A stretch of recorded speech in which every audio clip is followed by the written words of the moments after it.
Magandang araw mga bata. Ngayon naman ay pag-aaralan natin ang tungkol sa bahagi ng pananalita. Ang bahagi ng pananalita ay may dalawang uri, ang mga salitang pangnilalaman at ang mga salitang pangkayarian. Ngayon ay pag-aaralan natin ang tungkol sa mga salitang pangnilalaman. Ang una, meron tayong tinatawag na mga nominal, pangalawa ay pandiwa at ang pangatlo ay ang mga panuring. Ngayon, pag-aralan natin kung ano ang pangalan. Ang pangalan ay pantawag sa pangalan ng tao, bagay, pook, konsepto, at pangyayari. Ito ay may mga uri. Ang una ay pantangi. Ang pantangi ay tiyak na ngalan. Ang halimbawa ay Maria, Pedro, Dr. Jose Rizal. Ngayon naman ay may tinatawag tayo na pambalana. Ang pambalana ay tawag sa pangkalahatang ngalan.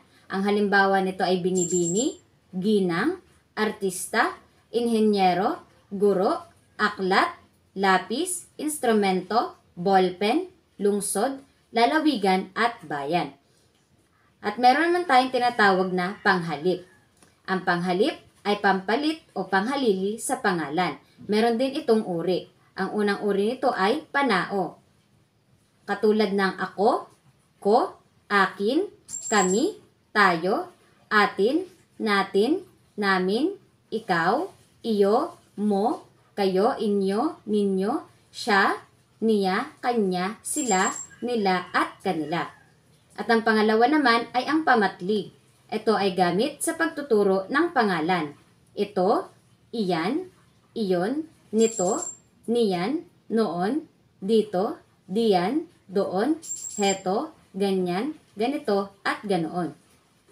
At ang pangatlo naman ay pananong. Ito ay gamit sa pagtatanong ng pangalan, katulad ng ano, sino, kanino, alin, ilan, saan, at gaano. At ang pang-apat naman ay panaklaw. Ito ay tumutukoy sa pangkalahatang ngalan, katulad ng anuman, sino man, kanino man, alin man, ilan man, saan man, at gaano man. Pumunta naman tayo sa pandiwa. Ang pandiwa ay mayroong aspekto. Ang una ay perpektibo. Ito ay ang sumama, bumili, nagbasa, nagsulat. Ang pangalawa naman ay imperpektibo, katulad ng sumasama, bumibili, nagbabasa, nagsusulat. At ang pangatlo naman ay kontemplatibo, sasama, bibili, magbabasa, magsusulat. Tumuha naman tayo sa panuring. Ang panuring ay mayroong pang-uri. Ito ang mga salitang naglalarawan at nagbibigay turing sa pangalan at panghalip. Ang kaantasan nito ay una, ang lantay, ang sariling katangian ng pangalan at panghalip. Halimbawa, dakila ang mga taong tumutulong sa kapwa. Ang lantay dito ay dakila. Maganda ang tanawin sa aming lalawigan. Ang lantay dito ay maganda. Masayahin ang kanyang kapatid. Ang lantay dito ay ang masayahin. Tumungo tayo sa pahambing. Ang pahambing ay naghahambing ng katangian ng pangalan o panghalip. Halimbawa, magkatulad. Simbango ng rosas ang bulaklak ng piyoni. Ibig sabihin, ang pahambing dito ay ang simbango. Ang pangalawa, magkasing talino si JC at Kevin sa matematika.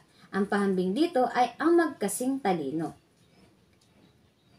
Ang binaman ay di magkatulad. Mas matarik ang bundok Apo kaysa bundok ng Makiling. Di gaanong maasim ang kahel kaysa kalamansi. Ibig sabihin, ang di magkatulad dito ay yung kanina ay matarik at ang pangalawa ay maasim.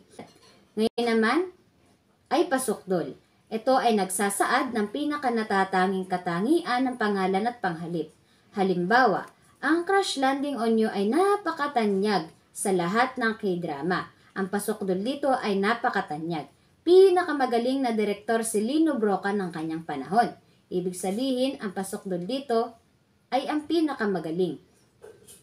Ang pang-abay ay nagbibigay turing sa pang-uri, pandiwa at kapwa pang-abay. Ang uri nito ay pamanahon.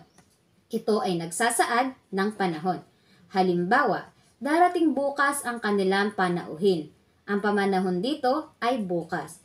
Nanood ako kagabi ng pelikula ni Yunbin at Yejin. Ibig sabihin, ang pamanahon dito ay kagabi. Pangalawa, panlunan. Ito ay nagsasaad ng pook o lugar. Kinuha niya ang pera sa aking pitaka. Ibig sabihin, sa aking pitaka, yun ang panlunan.